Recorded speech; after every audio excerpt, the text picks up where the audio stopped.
We have another parcel. Ayan. Iabot din siya ganina, guys. So, tingnan natin yung laman ng parcel na 2. Ay, alam ko na. Charan!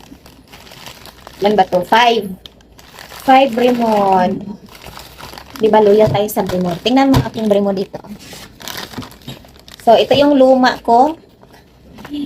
Ito, wala nang laman. Panay sulod. Magtilok na lang ni. Kanit tilokonon.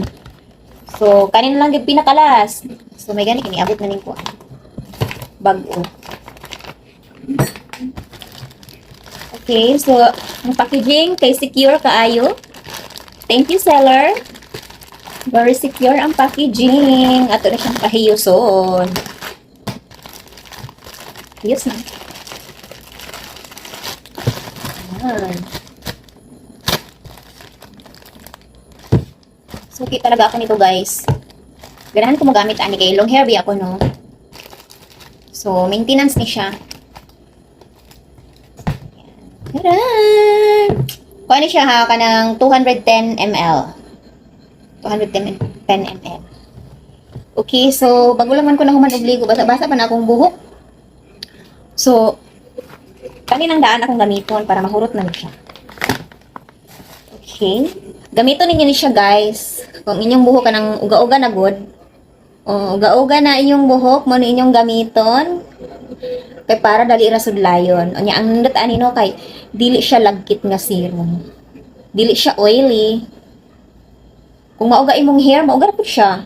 Pero nindot imong buhok, ko anang yapas nindot gamitan lang ninyo eh.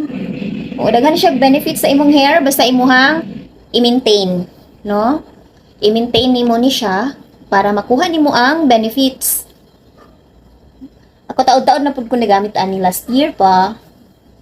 So, ang akong buhok kay taas kay na siya, pero buyag-buyag, wala kitay split ends. Kanang mamunga, goderi buyag. So, required man ginong long hair ka, nga mag-cut jud kag 1 inch. Pero so far, wala pa ko kakat. Mag-cut lang ko, anak kong takot na kong lubot.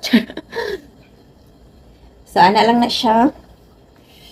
Dali na po sa pikas.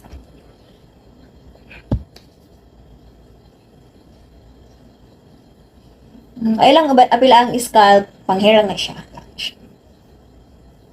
Tapos ang akong shampoo po guys, kay kuan, Bremod nga shampoo and conditioner. Pag mahurot na, mahina po, palit na po, order na po sa online.